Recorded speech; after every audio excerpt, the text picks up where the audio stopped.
Well, let's go ahead here and wrap up this section, which I'm hoping to get through the rest of this paragraph tonight, which has really all been one paragraph, 11 through 19, which you can see here.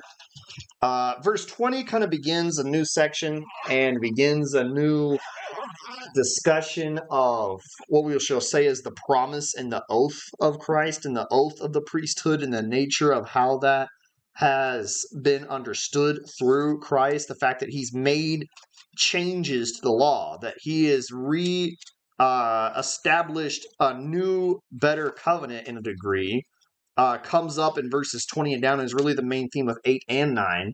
But so I kind of want to finish this section on 11 through 19 tonight, which is the replacement, really, how the old priesthood was designed to be replaced. It could not function innately.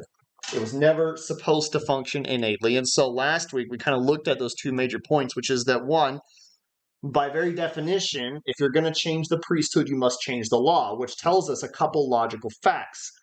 The first one is that they're intertwined, right? They're so embedded in one another that you can't change the priesthood without changing the law, and you can't change the law without changing the priesthood, which for me, I believe, and I'm pretty convicted of the fact that it stands behind the premise that you can't separate laws into various categories, which is kind of another one. We're going to run into that problem again in these verses, and you're going to see how we're going to have to come across this quandary of, okay, well, if we're going to make that argument, Alex, how are you going to argue for this law, not that law? Well, we'll see as we go. But it seems that he's making it pretty clear that the law, and if the priesthood changes, by very definition, that changes the law. They're embedded in one another. You can't have one without the other. And so if the priesthood changes, the law also changes, which also tells us another thing from last week, which is that the Lord determines his priesthood, right? He writes the laws and he writes all the priesthoods, I should say, plural. He writes Melchizedek's priesthood. He writes the Levites' priesthood. He writes Christ's priesthood. He designs the Godhood, the Trinity designs all of the priestly natures. And really, if anything, solidifies for us that what you're dealing with here in Hebrews is not so much a people that doubt the divinity of Christ. That's not really the problem here in the book of Hebrews. They're not that they're doubting that he is God. The problem here is that they're trying to, in essence, slide into a greater, shall we say, a more extremist view of Messianic Judaism. They want to keep the law and Christ. They want to somehow be able to do both. They want to be Orthodox practicing Jews and also Christians simultaneously. They want to be able to obey all the laws of Moses and still keep Christ at the same time. There's a couple conjectures we can make about that. It could be out of peer pressure. That would be a very common problem, right? We know that the Jews were very good at doing this. They would peer pressure you into being righteous. So it could be that, you're in a place and in a context historically in Jerusalem where they're just being assaulted from so many sides in terms of persecution that they say, well, we'll compromise, we'll be Jews and also believe in Christ at the same time. And there's no way that's going to fly, right? That's incongruent and it's inconsistent. That's the author's point. You can't have the law and somehow change the priesthood and go to bed at night. They're illogical. So, that being said, the last few verses here kind of hammer home the necessity for realizing Christ is the only priest. There is no other priest that will work for you. Even Melchizedek is not like unto Christ in every regard. And we're going to look at that here in just a minute. So we can interpret this a number of different ways. This really still relies upon the understanding that we find in verse 12, where by necessity the priesthood changes the law by its very nature. And I'm still arguing out of the general premise that I'm using the law as a whole, and the whole purpose of the law is changed because the whole purpose of the priesthood has changed. The whole purpose of this priesthood originally in the Levitical system was we can eventually get you access to God if you sacrifice enough. If we're good enough and you're good enough, we will get you access to God. If your priest is good enough and you remember to do all your sacrifices and your laws correctly, you will be righteous before God. That was the premise of the law and the priests, both of them combined. And both of those are failed under the new system. So, We're going to look at this new paragraph here, or I should really say this subsection of the same paragraph, and translate. I'm hoping 4 verses here and see what we can accomplish. So we got verse 15. We're going to translate this. It's a pretty small verse you can see here. And peristateron. This is a comparative verb. This means it's compared to something else. It's great, so this is great or large. So this is greater or larger. Something along those lines. We'll use greater for our purposes. Yet, eti, is yet or also. Kata delon, evident, revealed, shown to you in some way. Revealed, past tense, is. Esten. Is if. Okay, we have a conditional here. If, according to the, so kata tain, according to, extend this out, homoioteta, excuse me.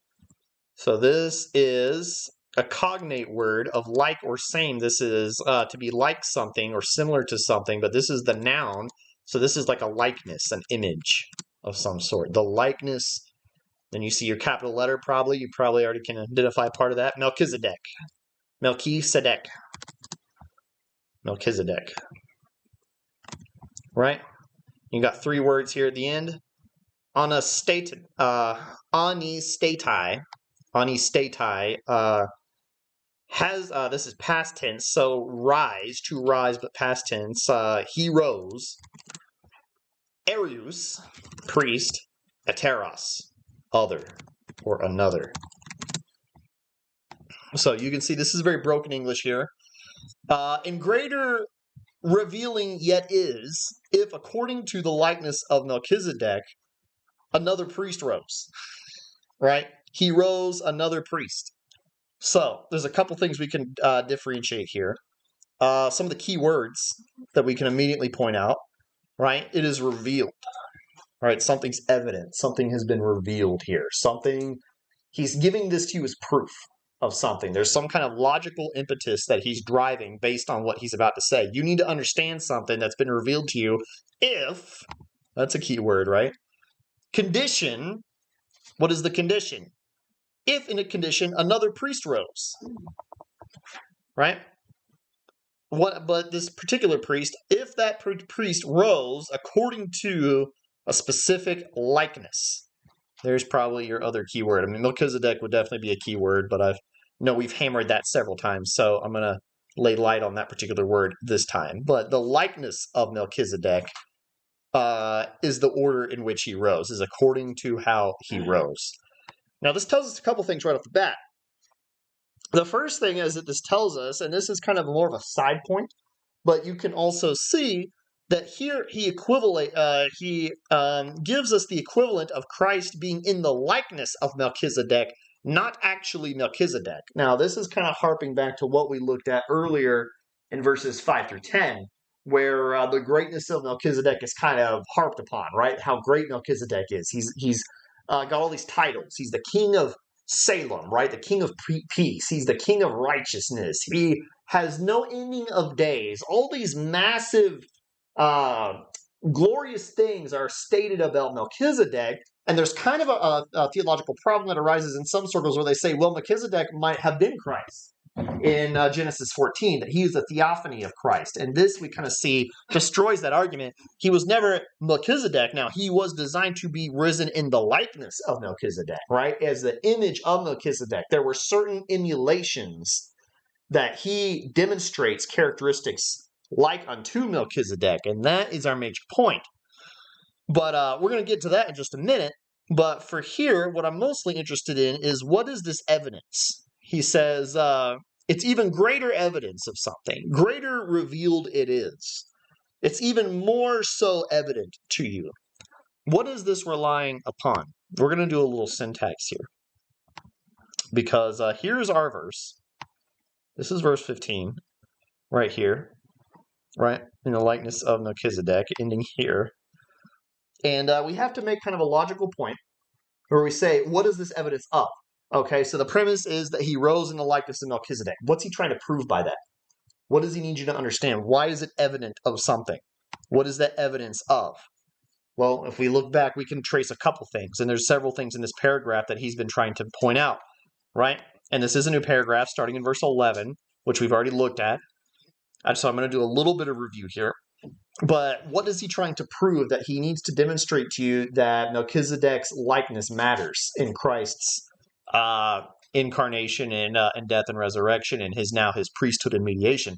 The first thing is that the first point that he made at the beginning of the paragraph was, this is rhetorical. Now, if perfection had been attainable through Levitical priesthood, parenthetical, for under it people received the law, which kind of clues you in a little bit to how the law changes the priesthood, etc. What further need would there have been for another priest to arise after the order of Melchizedek rather than one named after the order of Aaron? This is obviously rhetorical. He knows the answer, right? Everyone is aware of the answer that he's implying. He's implying the Aaronic priesthood you couldn't be perfect through Aaron. You had to have another type of priest. Okay, that's his first point. Second point, the priesthood changes the law, right? If you're going to change the priesthood, you're going to change the law. Now we start getting into reason statements. Okay, so he's got two premise here, and it says, okay, why? How would you know that? For the one of whom these things is spoken belonged to another tribe from which no one has ever served at the altar. For it is evident the Lord was descended from Judah. In connection with that tribe, Moses said nothing about priests, i.e., the law specifically stated that only Levites could be priests. Now that law has been changed, right? The law that specifically states only Levites are capable and allowed to be in front of the altar obviously has effectively been replaced by Christ's priesthood, right? That law is null for all intents and purposes, to put it very crassly. It's been nullified. That law does not matter in effect anymore. And so the law has changed. So he argues this as proof of his original argument that the priesthood changes the law.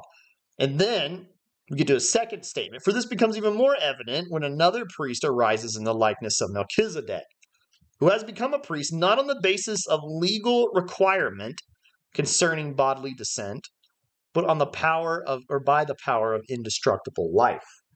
So again, what I'm pointing out is that he's hammering this point home, right? The law has been changed by the change in the priesthood. And all these statements after this are evidences of that. So you got for this. This becomes for it is evident for this. For it is even more evident here. Right? All this is why. This is why the priesthood changed and necessarily the law had to change. And he gives you all these evidences of how when Christ is made priest, he's quite literally rewritten the Levitical code. He's reoriented the ceremonial Levite law. So what I'm pointing out is that this verse rides on that premise, the premise of the law being changed by the priesthood being changed. Now, to be fair, what we're chiefly interested right now in this section is the priesthood, right? The law's coming. We're going to get to that in chapters 8 and 9. But right now, he's chiefly concerned about arguing with you about making it clear you can't have the same priesthood, right? There's only one way you get access to God, and it's through Christ and his mediation. So, that's made clear. I want to just harp on a couple of the Greek words really quickly. We've got our comparative verb, I should say. Greater. Right? This is pretty straightforward. You can see a couple places where this is used. If you care to look this up in a Strong's Concordance, you'll find it's used about 14 times in the Greek New Testament, where it's comparing something to greater than something else, or better, or stronger in some way. And so now remember, this is talking about the evidence. He says it's even greater evidence, right? That's the premise of the beginning of the verse. Here's some greater evidence. You can find it in Matthew 11:19, right, where Christ is talking about John. He says John is he's greater than a prophet. He's more than a prophet. He is a supra-prophet in a sense, because he's the most timeliest prophet. You can find it in Hebrews 6, which we looked at not terribly long ago. God desired to show more convincingly, even greater, to the heirs of the promise, the unchanging character of his purpose. He guaranteed it with an oath, right? The whole idea being that he actually goes out of his way as a grace, as a mercy to you, to convince you of his character and of his purpose and his desire for Christ to be glorified and for you to find mediation in Christ alone. That's a desire that he convincingly shows you. So, whole idea here is this is supposed to be a pretty solid proof, starting in verse 15 down. It says, this is very evident. This should make it very clear to you that the priesthood and the law both dynamically changed, right? It is most evident. It is greater evidence. Now, just very briefly, because it's not a bad idea to review this just very quickly. I know we've probably hammered the daylights out of this word, Arius, priest. So, but I do want to review it just very quickly. When we're talking about a priest in the Greek New Testament, in biblical scripture, right? Not talking about pagan scriptures, and there's plenty of works you can find in Plato and Aristotle and Tacitus and Cicero and those guys talking about priests. But when we're talking scripture in Greek about priests, we're talking exclusively, almost in every case, except for a few rare cases in Acts, about Levites, right? We're talking about the Levitical system. We're talking about those priests. It's almost always defined as Levitical priest of God, who has a very specific job. You could be a rabbi and not be a priest. You could be a scribe or a lawyer and not be a priest. You could even be an elder of a synagogue, which Jesus heals the daughter of. And I want to say Matthew 8, I think. And you're not necessarily a priest. A priest sacrifices. A priest has a very special job, and he gets to go before the altar and mediate for you and him. So rabbis can't necessarily do that. Scribes and lawyers and even Pharisees, and the Pharisees gave themselves that job, but they technically did not have Levite permission to do that on paper. A priest is a very specific guy whose job is to mediate for you, right? So we have evidence that something's very revealed, right? You should have no doubt that this is very evident. If a priest rose according to a specific likeness, right? So this is easily probably the key word of this verse, if we were to pick one, the likeness. So what does it mean to have the likeness of Melchizedek? And why does that matter? Why is that intrinsically important to you understanding the change in the priesthood and the law? What makes Melchizedek and his likeness that important? And that's exactly what we're looking at. There's a couple verses that translate it and say like a type. You could translate this to mean a type, or and by type I mean like a printer set type in a printer, in a printing press, and then they print copy over and over and over of the type. And so that's kind of where in English we derive that word, that there's type and there's copy, right? The type is the original, and the copies all come from that. Now, in this case, we're looking at Melchizedek being a type. There's an entire theological branch of study called typology, right, where we see all the types of Christ in the Old Testament. And this is very much what we're looking at here. It's used over 40 times, the Greek New Testament. Here's just 3 of its uses. We looked at this some time ago. If we don't have a high priest who is unable to sympathize with our weaknesses, but who in every likeness has been tempted as we are, yet without sin. Right? In every copy or every likeness possible, he has been tempted, and he has experienced temptation in every sense of the word. In fact, I remember when we did this in 4:15, he's experienced more temptation than you ever will. Right? No one on this planet besides Christ has ever fully grasped what it means to feel the wrath of God, knowing it's impending soon, and had the chance to pray about it, like he does in the Garden of Gethsemane. That is an unhuman amount of temptation. Romans 8:3, right? For what God has done with the law, weakened by the flesh, could not do by sending his own son in the likeness of sinful flesh. Note that's key, right? He didn't send him in sinful flesh. He sent him in the likeness of sinful flesh. There's a key distinction there. He condemned sin in the flesh. And then Philippians 2:7, he emptied himself, taking the form of a servant, being born in the likeness of men, right? It's an image, right? It's supposed to be a type. It's an image. So, by far the key understanding is in what way do we need to understand that Melchizedek is like unto Christ, or shall we say Christ is like unto Melchizedek would be the more accurate way to put this. And there's a couple different ways we can look at this. I'm trying to find a place I can write this. And there's a few distinctions we can make, and we can look back at really what he's already referenced in verses 5 through 10. And the ways in which we can, and we can look at this later, there might be some other ways that we can make that argument, but one way is that, and by far one of the ways that's hammered in verses 7 through 10, is that Melchizedek and Christ are timeless. Right? That's kind of a theme. And it's not that Melchizedek is immortal. It's that no one knows where he was born or where he died or whether he had Levite blood or not, and it doesn't matter. Is effectively the author's point.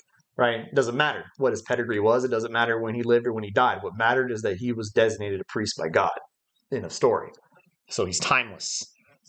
This throws on its head the entire Levitical system, right? In which you cannot be a priest unless you are timed. Unless someone has timed you previously, your father, your grandfather, your ancestors before you. He's like unto Melchizedek in that he is authoritative. Right? He is, Abraham immediately submits to the authority of Melchizedek. He realizes he's a priest. He sacrifices to him. He gives him a tenth of all his spoils, right, which is a priest's lot.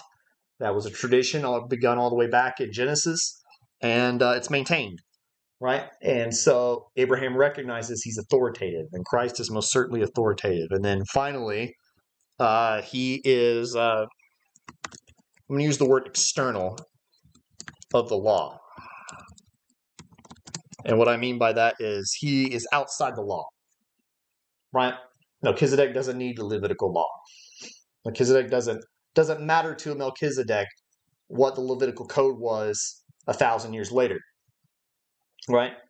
God ordained him and designated him to be a priest, and God ordains and designates Christ to be the ultimate high priest, and that's the end of it, right? This turns on its head their entire thinking. So bear this in mind. There might be some other likenesses that we can draw here, but there are several ways that we can make the point that Christ is like unto Melchizedek because he's outside Levitical priesthood, he's appointed by God alone, and he is timeless in every way. So, based on this verse, we can draw a couple conclusions. One is that the author is making it clear it should be even more evident to you, it should be even more aware that Jesus is a superior priest because he arises outside the Levitical law, right? Because he is in the likeness of Melchizedek, because he is timeless, he's authoritative, and he is external. For all these reasons, Melchizedek is superior to Abraham in the same way Christ is superior to any other priest ever of scale, right?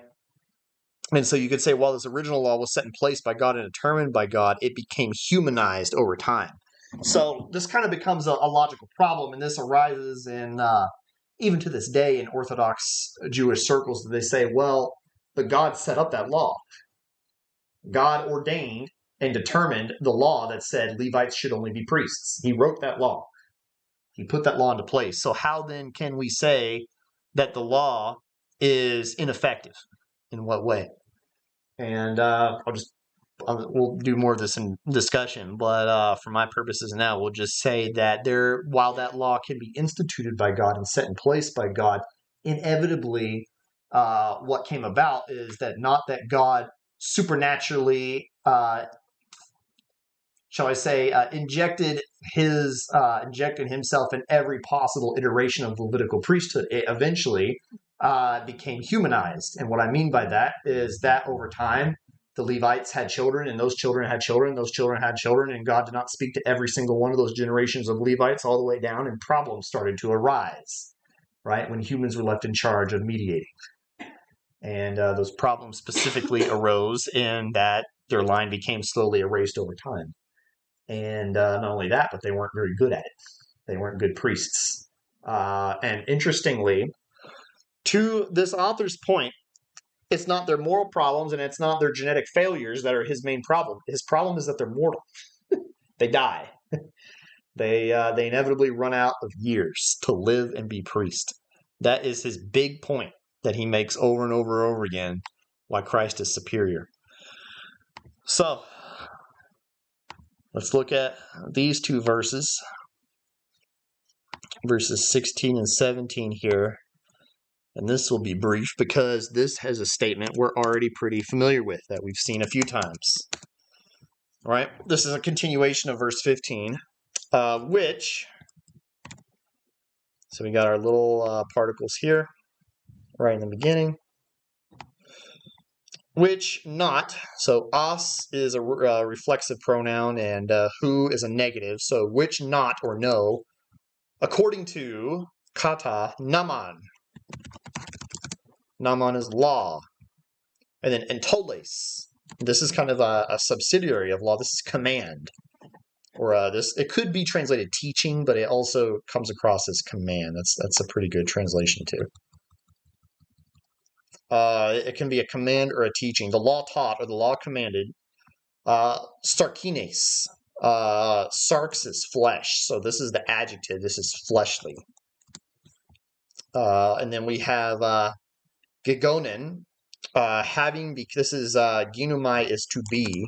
So this is past tense. So become. It had become in some way. Had become.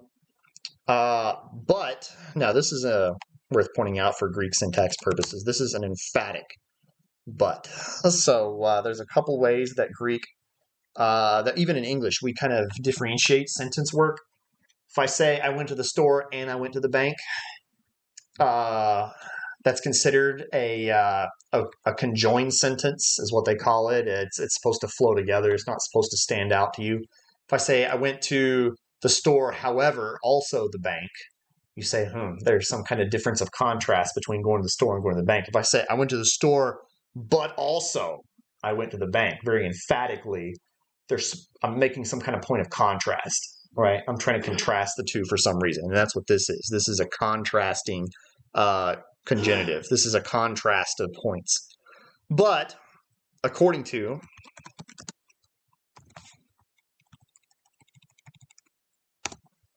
come on, there we go. I'm going to make it all fit one day. Dunamin. You might recognize this. Power or strength. Dunamis is like energy or power, and so this is the noun form. This is great strength, great power of some sort. Well, power is a good one. Power, zoes. You probably might recognize that if you've heard me preach on this. Power, life. And I'm using a capital there on purpose. Life, akata luptu. This is, now I know in my translations I put unending, but I'm changing this. This is actually quite literally indestructible.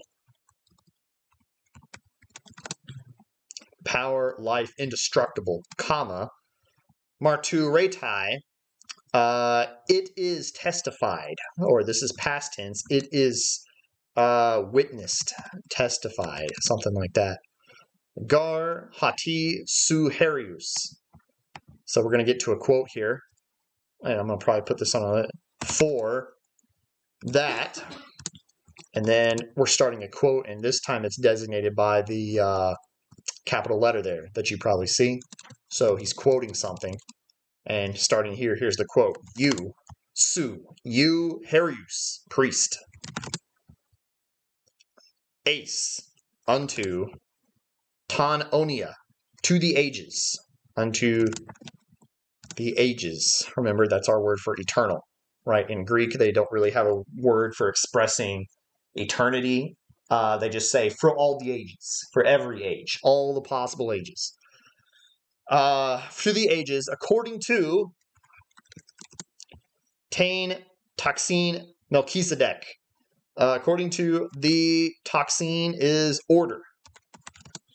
Your taxonomy, I believe, is the study of classification, right? The order of something. For order Melchizedek. For English purposes, for smoothing, I'm inserting an of. Melchizedek. So, here's our quote, and we probably immediately recognize this from Psalm 110. Right? This is that verse that he's relied upon pretty heavily all through this book, right? Psalm 110. So, this is a continuation of verse 15. Here's your proof, right? He rose from the likeness of Melchizedek not according to the law command fleshly had become, but according to the law, or according to the power of life indestructible. For it is witness that you are a priest forever according to the order of Melchizedek. So this is supposed to kind of bounce all the way back to verse 15, right? You know you're in the likeness of Melchizedek because it's prophesied of him from Psalm 110. That's how you know that we're talking about the type of Melchizedek, which is Christ here. So, what are some of the things we can understand about this? The first is that, ironically, he kind of makes two designations about ways that priests rise. Right? You can rise one of two ways. You can rise this way, right, through fleshly law commands, is a very wooden translation here. Or you can rise according to the power of life indestructible. So, this kind of tells us a couple things. The first thing is that, ironically, if we were to isolate some keywords here and once again derive what we're looking at, we see the commands and the laws are stipulated as fleshly. That's a descriptive of the law. It's descriptive of a specific type of law here. And there's a couple ways we can interpret this. We could say, is he saying the entire law is fleshly, or is he referencing a certain aspect of the law? And he's referencing the law of Levites, right? The law of the flesh is what I'm arguing here. To summarize what I'll lay my card on the table. There's one fleshly law, and the fleshly law is that Levites have to be born by blood. That's the flesh in the law, right? By definition, the law requires a level of fleshly command, right? You have to know what your genetics are, and you have to know what your ancestry is, or you're not qualified. That's the bottom line with the law. It's fleshly by sheer definition. It has to be fleshly. It's defined by fleshliness. The priests, by very nature, have to be of a certain type of flesh, or they're not allowed to administrate the law, right? Therefore, the law, by very definition, of determining who a priest is and is not, is fleshly. Or you have your alternative, right? The power of life indestructible. And so this is a unique choosing of words here. We're going to look at this in just a second. This is also a key word, indestructible. A couple commentators look at it a couple different ways. You can look up this word fleshly if you want, and it's pretty common. There's no great mystery here. It means exactly what it sounds like. It's talking about something that is related to the flesh, the body, the material, your blood, your cells, right? Your actual material being. It's used 4 times in the Greek New Testament. It's used here, and it's used in these 3 places right here. You can see it, just for example, 2 Corinthians 3:3. And you show that you are a letter from Christ delivered by us, written not with ink, but by the Spirit of the living God, not on tablets of stone, but on tablets of human hearts, of fleshliness, right? It's written on their actual bodies, right? Their blood, not because they're tattooed, because it's written on their hearts, right? They are living, walking testaments of Paul's letter, right? They are actively testifying of Paul's letter as they live it out right now. And you can see it also used in the negative sense, which is probably a pretty obvious one in Scripture, right? Romans 7:14, the law is spiritual, but I'm of flesh, right? I'm fleshly. This is the adjective form, right? There is a lot of the noun form. We could look up the word sarx all day, but in the adjectival sense, it's used here and here and here and here. The people of the flesh, infants in Christ, he berates them a little bit in 1 Corinthians 3, same word. So, typically used pretty negatively. There's one case where it's used positively, 3 other cases where it's used negatively, right? And this case certainly seems to be one of them, where the law is the unoptimized or the unbeneficial way of rendering priests. And commentators have a couple things to say about it. This is the New International Greek Testament Commentary. It says, in principle, this word means made of flesh, whereas in 2 Corinthians 3:3, carnal, having the character of flesh, right? So it's not necessarily saying that the law is evil, of morally bad, in that it's fleshly in the sense of Paul using it in Romans 7, where it's genuinely evil, but it lacks the power to give people access to God. It's ineffective. And that makes sense, because that's really been the context of all Hebrews 7. He hasn't even really gotten to the morality yet. He's not even touched on the wrongness or rightness of the law. That's even a side note to his point right now. His point right now is it doesn't work. That's his whole problem right now. It's not even dealing in morality yet. If this fails in its essential purpose, since for this author, the law is essentially rooted in priesthood, right? Which also makes sense. The law doesn't work if the priesthood doesn't work because the law is designed around the flesh. Another commentator, F.F. Bruce, he's a pretty famous New Testament commentator. He wrote a commentary and he writes it this way. He says, "These words are quite inapplicable to the old order. No priest of Aaron's line could have been described as a priest forever, for the simple reason that each of them died in due course. But the Christian's high priest is immortal. Having died once for all men, risen from the dead, he discharges his ministry on his people's behalf in the power of a life which can never be destroyed.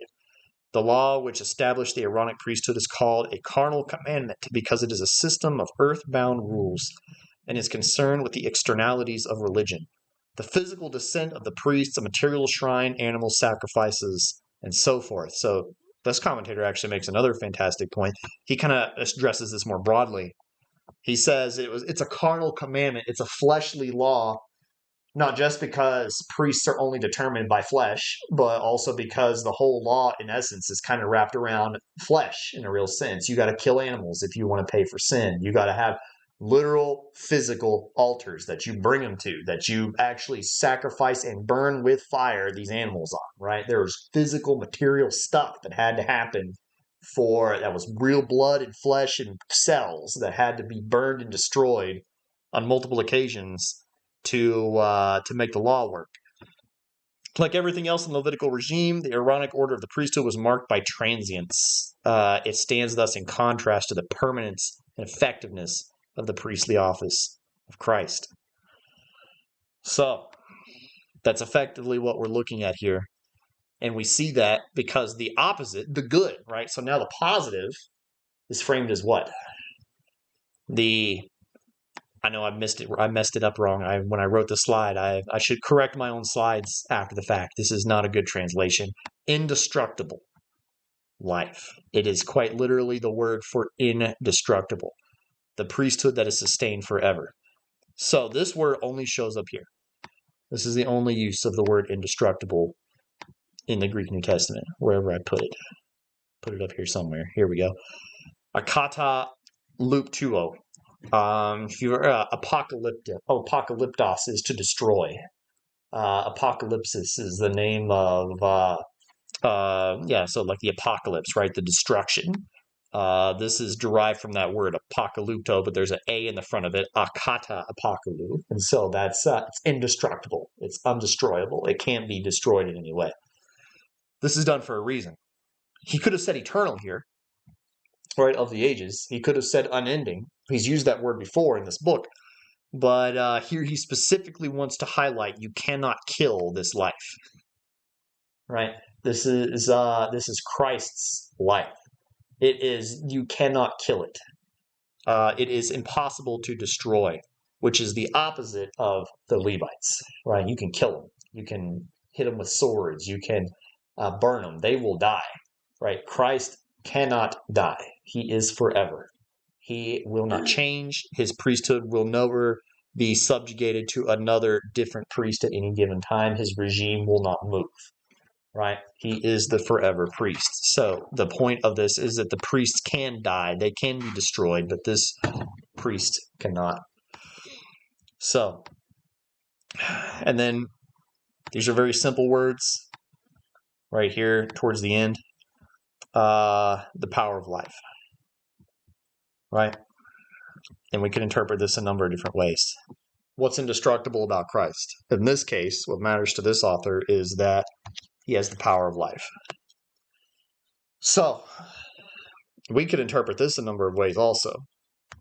I mean, it is obvious to us that Christ has the power of life and that he has it intrinsically, first, internally, right? He is the power of life because he is life. He cannot die. He is eternal. You can't kill God, right? It is impossible. It is he has the power of life because he is life in every possible way internally, and then also we know externally, right? He is the power of life to believers, right? He is the power of God. He is the one who gives life to all those who cannot be helped by the Levites. Right? They can't give you life. There's no way that a Levite is capable of providing to you long-term mediation to God without remedy. Right? Christ can do that.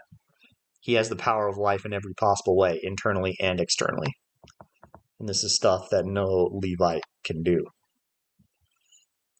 So, Christ is the priest who is full of and the source of the indestructible power of life. He is infinitely more qualified to be your priest than any human being. This completely dismantles the thought of the Hebrews in this book. There's no way you can lean upon the Mosaic law and argue in any way that another man can give you access to God. Eventually, you can apply this to all kinds of things. You can apply this really to those who might claim that they can give you access to God in some level or shape or form, or that through them you will receive life. And there's a lot of that in more charismatic circles, and that's quite frankly impossible, right? There's only one priest who mediates between you and the Father and is indestructible.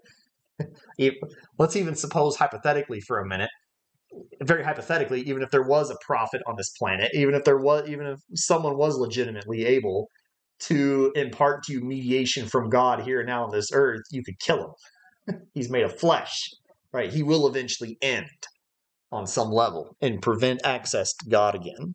Christ doesn't do that. Now, I'm rushing a little bit because I do want to try and finish this section. But it may not happen here. So right here, I'm not going to retranslate this, but I translated up above. This is the quotation, right? A priest unto the order of Melchizedek. So this is what we know, right? This is Psalm 110. This is something that we've looked at extensively in the past chapters 5 and 6. You can read through this psalm. It's a very short psalm. This is not a massive psalm by any degree, but it is easily one of the most Christological psalms you can read. And it is because it describes a king and a priest, right? Reminiscent of Melchizedek in both categories, right? The Lord says to my Lord. There's a distinction at the beginning of the psalm. When this should apply in most of your modern study Bibles. When you see Lord in all caps, and all capital letters, that's Yahweh. That's just 4 letters, YHWH, and to transliterate it, that's Yahweh. That's his name. When you see Lord in lowercase, capitalized L lowercase, that's Adonai.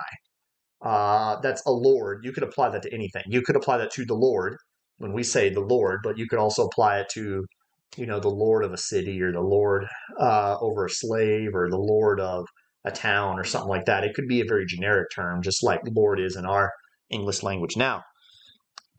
So Yahweh says to my personal pronoun, Lord, the Lord of David, right? Whoever the Lord of David is, who is a king, by the way. He has no material Lord, right? Sit at my right hand until I make your enemies your footstool. The Lord sends forth from Zion your mighty scepter. Rule in the midst of your enemies, right? Here's a command to rule and conquer your enemies. Whoever the Lord of David is going to go out and conquer the enemies, not David. Your people will offer themselves freely on the day of your power in holy garments. From the womb of the morning, the dew of your youth will be yours. The Lord has sworn and will not change his mind. You are a priest forever after the order of Melchizedek. Okay, so here you've got very kingly statements. Go out and conquer your enemies, and your people will submit to you, right? And you've got very priestly statements. And you've got another kingly statement. The Lord is at your right hand. He will shatter kings on the day of his wrath. He will execute judgment on the day. And note that it changes here. The Lord is at your right hand. Here's Adonai again, right? He will shatter kings on the day of his wrath. He will execute judgment among the nations, filling them with corpses. He will shatter chiefs over the wide earth. He will drink from the brook by the way. Therefore, he will lift up his head. Whoever Adonai is does all this stuff, right? Christ is the king, right? Yahweh gives the kingdom and the priesthood to the Son. And so that's precisely what we're seeing here. And David knew that. So Calvin puts it this way. He says, thou art a priest forever. It is on this single word forever that the apostle lays stress on this passage. For he confirms what he said of an indissoluble life. He then shows that Christ differs from the whole race of Levi because he is made a priest forever. So Calvin understands that here, that the author's point at this moment is to make clear the ultimate permanence of Christ. That there's no argument you could ever make that the law is, you can keep the law and somehow also keep Christ. You're not going to be able to maintain a level of Messianic Judaism and maintain your Mosaic customs and claim you're righteous. I mean, you could do it, but you're not going to claim that it's making you righteous. You can't claim it's making you holy, and you can't claim that it's God's will in any way outside of Christ. Well, I lied. I'm not going to do verses 18 and 19. I'm going to go ahead and instead of start a whole nother section, I'm going to stop right here because there's 2 more verses I'd like to get to, but I'm going to go ahead and stop for now because I ran out of time. But hopefully that was as clear as mud. We'll just do hopefully 18 and 19 fairly briefly next time, and we'll get into this next section as we go. So, I appreciate it if you're listening on the stream. I'm going to go ahead and cut the stream, and we'll have a little discussion time, and I wish you all a great night. Have a good one.